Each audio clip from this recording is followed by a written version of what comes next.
2025. Sailor and I continue our journey.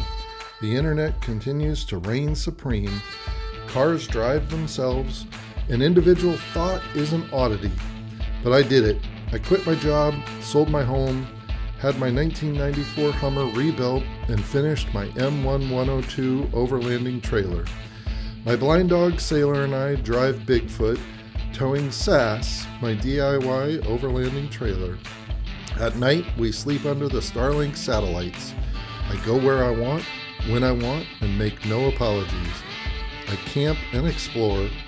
When there is opportunity and the regulations allow, I hunt and fish. I call my style of overlanding chefing, which stands for camping, hunting, exploring, and fishing. Please join me, but if you do, know that you and only you are accountable for what you might do.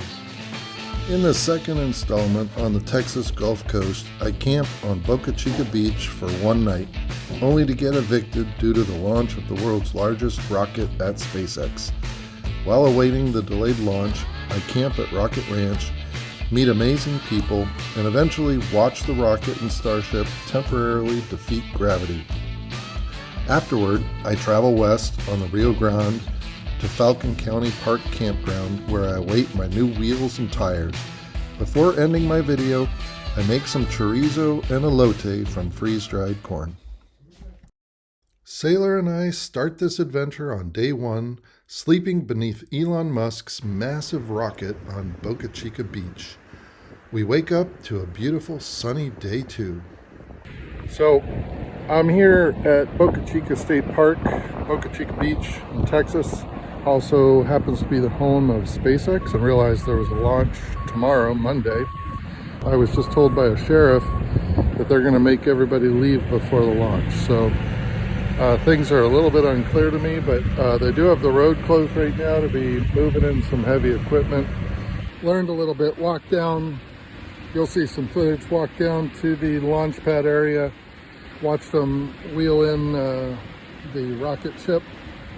I don't know the technical name for it, but anyway, they're putting it on the crane, chopsticks, whatever they call them, that's going to lift it up and set it on top of the rocket. However, I learned, which makes sense, that you can't camp on the beach during the launch because it's too close. So I'm going to be moving here this afternoon someplace. Couple different options, something called Rocket Ranch Camp, and then there's a bus ride to a viewing platform about 3.8 miles away from the launch pad, or you can, I guess, camp on someone's front lawn right there near that viewing platform. They're about the same viewing distance, but one campsite's a little further away. One of the problems I have is that I don't know how Sailor's going to do with the noise, and I don't know if either one of these campgrounds that's, 4 miles away is going to let me have a dog. He'd obviously be on a leash. I don't want to leave him alone, especially with the sonic boom and all the noise. The only other option would be to go all the way to South Padre Island up by Port Isabel. I hear it's real crowded, and the tides are a little iffy to begin with here on the beach, and I imagine that whatever campsites there are on the beach that are above high tide are probably already taken, and I don't want to try to figure out late in the afternoon. Sailor and I walked to the beach entrance to chat with the campers on the access road and to watch the massive Starship get wheeled into position onto the launch pad. On my way down the beach, I encountered a group of SpaceX fans overlanding the Tesla way. I'm kind of just hanging out on the beach waiting to see if they're going to put this rocket on top of the booster, and then I'll be heading out trying to find a place to camp tonight. And there you can see they've moved the rocket into the chopsticks, or the Starship. And it's anybody's guess as to when they're going to start lifting that, but I'm going to wait it out another hour at least, and then I may pack up here. Tide's coming in. It's not going to be a problem. I'll be able to get out, no problem, but tomorrow morning or the next day might be a problem. But more importantly, I gotta move because they're gonna launch this rocket tomorrow. They're gonna kick me off this beach tomorrow morning anyway. So I am going to beat the crowd and try to get a spot at Rocket Ranch. Rocket Ranch is a special place where you can tent camp, RV or trailer camp, rent a trailer, or even stay in a riverside hut. There are bathrooms, showers, and of course, Starlink internet. You can even hang out in an eclectic communal living area and watch the Space X coverage on a large screen TV. If you prefer, like I did, you can just hang out among the mesquite trees. On launch day, the bus takes you to a viewing area to see and hear the rocket pierce its way into orbit. Ear protection is a must. On March 3rd, the launch was scrubbed. However, 4 days later, the Rocket Ranch bus took us back to the viewing site for another try. This day, we would witness a successful launch with the unmanned spaceship tragically breaking up into pieces before completing its planned journey. But the rocket fell back to Earth and miraculously lowered itself into the chopsticks from which it was launched. Nice one, Elon. 40 hold, we'll see. T-minus 30 real time, and we are holding. All right, we are going to hold it. Our flight director, Joe Schleicher, today is go for launch. Let's listen in as he takes us through the final seconds of the count. Deluge, ignition. T-minus 8, 7, 6, 5, 4, 3. Lift off. 33 engines functioning normal. Speed 20 kilometers an hour. Watch the Mach diamonds, longest Mach diamonds in the world. 190 kilometers an hour. 300 kilometers an hour. 400 kilometers an hour. 500 kilometers an hour. Altitude 2 kilometers.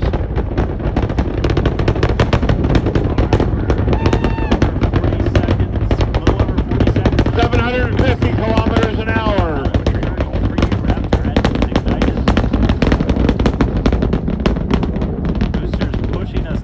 1,000 kilometers an hour, altitude 6 kilometers. 10 seconds is going to be max Q, that max aerodynamic pressure.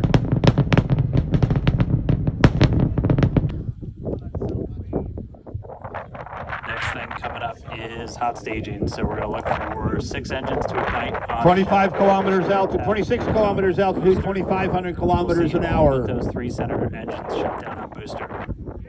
2,900 kilometers an hour, now at 34 kilometers altitude. We are go for booster catch back here at the launch. Here we go for a catch.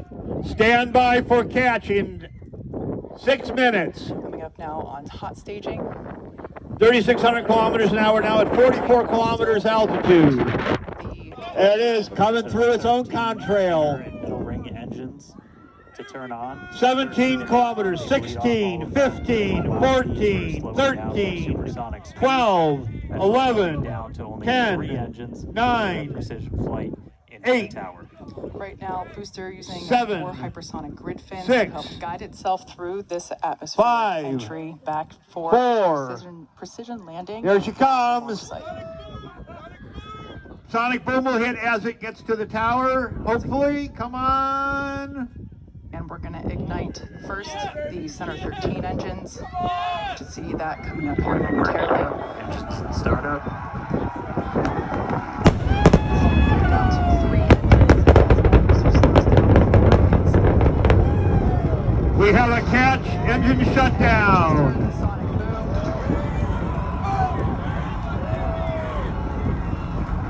What an incredible sight to see the super heavy booster gliding down. Starship is now at 14,000 kilometers an hour and 140 kilometers altitude.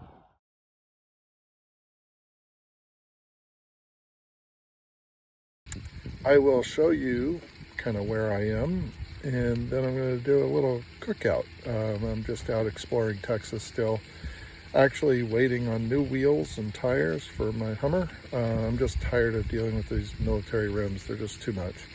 So I'm going to just kind of give you a little view of what I see, and sorry for the sun. It's a little breezy, it's pretty hot, very dry, but here we go.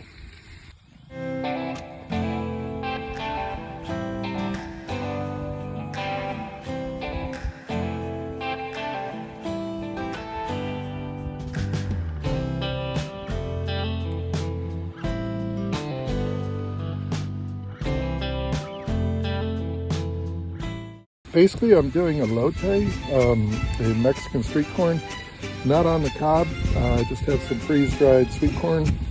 I'm gonna spice it up with some chorizo when I'm done. I'm just gonna basically brown the chorizo. I'm gonna put a little butter and the corn in the griddle or brown that.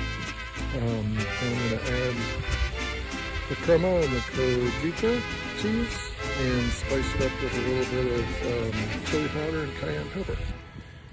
Well, that went fast. Didn't even catch it on film.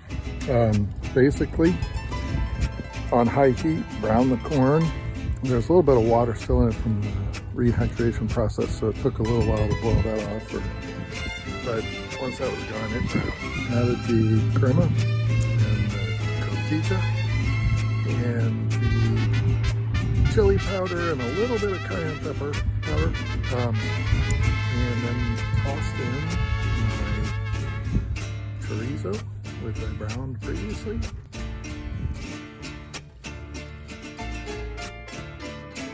Gonna have a bite. I think it's gonna be yummy. Oh yeah, that's good. Well, that's a wrap. Please like and subscribe below. And for all the viewers out there listening to my cautionary tales and watching my trials and tribulations chefing around our once great country, you may wonder why I choose a lifestyle with so few modern day comforts. You may even find yourself uttering these words, "Poor Chef Overlander." To those viewers I say, if my adventures and my mishaps in some way enlighten the rest of you as to the grim finish below the glossy veneer of overlanding life, and inspire you to change your chefing ways, then my mishaps carry with them an inherent nobility and a supreme glory. Everyone should be so fortunate. You say poor me, I say poor everyone else.